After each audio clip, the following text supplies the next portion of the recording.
Hello, Aquano here, and I'm already back for more Dragon Quest 1 and 2 HD-2D Remake guide.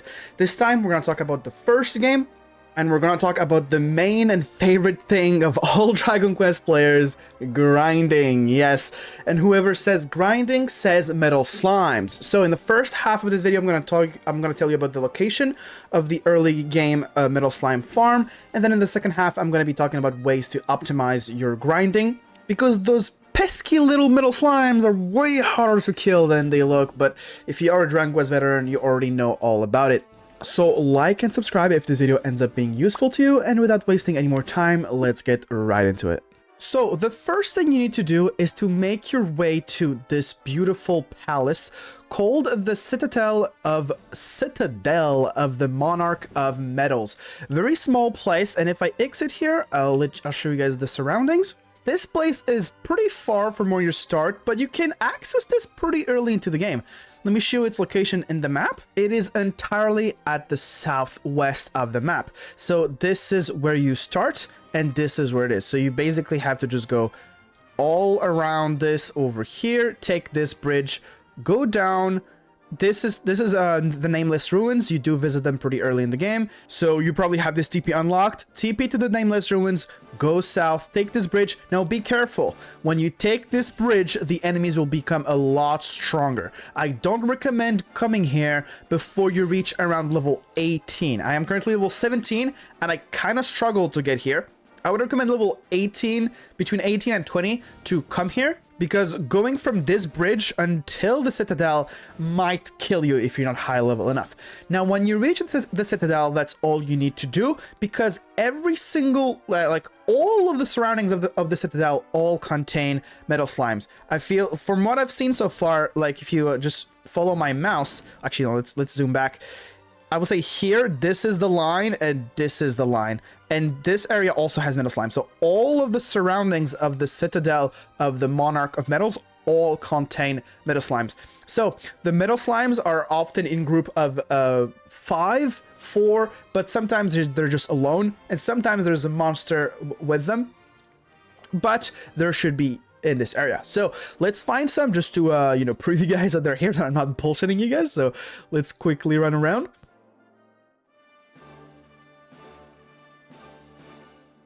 And here they are, the metal slimes.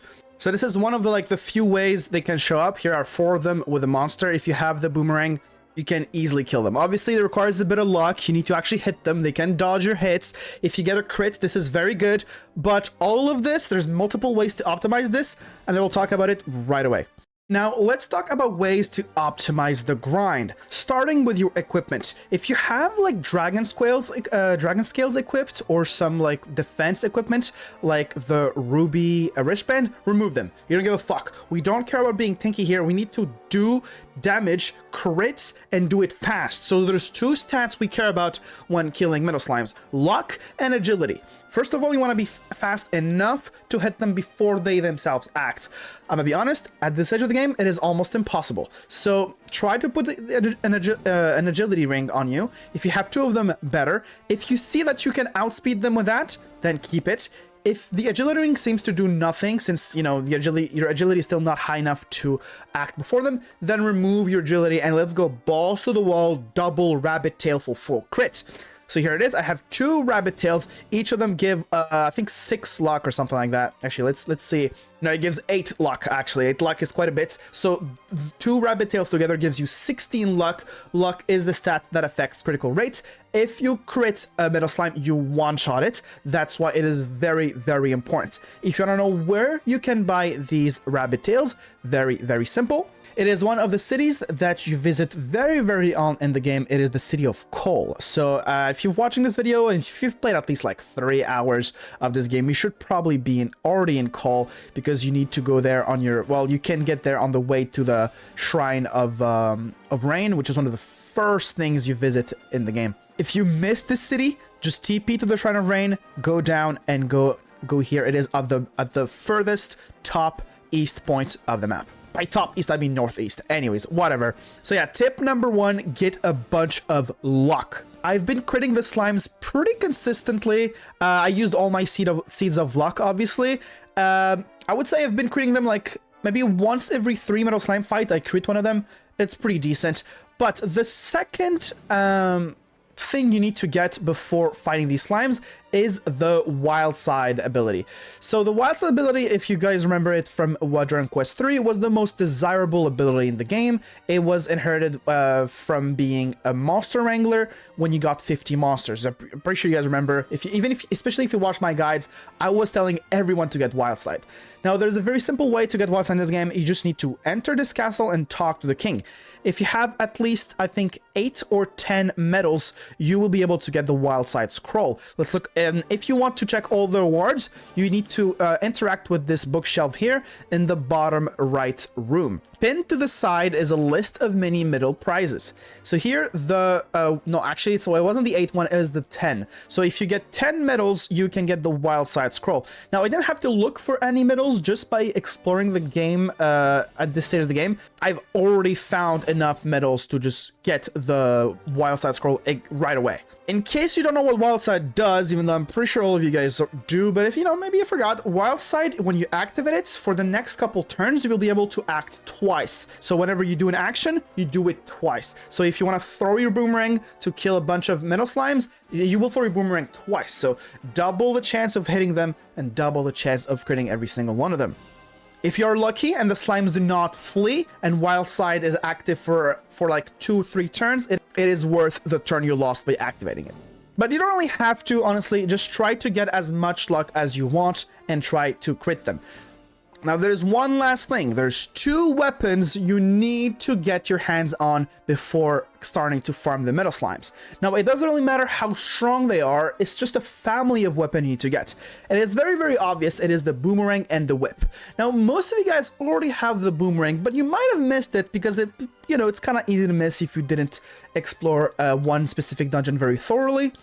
The boomerang is found in the Craggy Cave. Make sure to explore every nook and cranny of this cave, open every chest, and you should find the boomerang. Now, for the whip, one of the earliest way to get a whip in this game is, again, in the city of Cole. Let's go to Cole right away, because it's not really as obvious, because even though the whip is a weapon, for some reason, it's not in the weapon shop. I don't know why. It's not in the weapon shop. If we go here, you'll see that the whip is not present. What you need to do is get to the item shop. In this item shop, they will sell you a whip for like 4,000 gold. Make sure to save your gold because this whip will make your life a lot easier.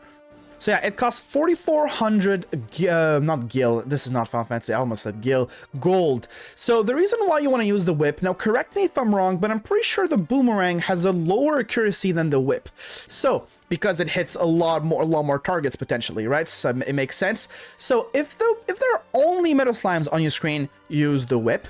But if there's a pesky monster in between the slimes, like you saw in the first time I showed you guys slimes earlier, you saw there was like a bird in between like 4 slimes, 1 bird, 2 slimes. So you kind of have to use the boomerang in these situations to make sure to hit all the slimes at the same time. This might have been very obvious for most people watching, but regardless.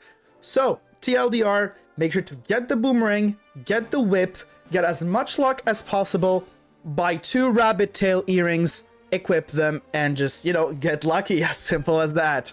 So yeah, it was Aquano. Let me know in the comments if you want more details about this, if you have any video ideas you want me to make, and I'll see you guys on the next guide. Make sure to like and subscribe to not miss the next one, and I'll see you guys next time. Peace.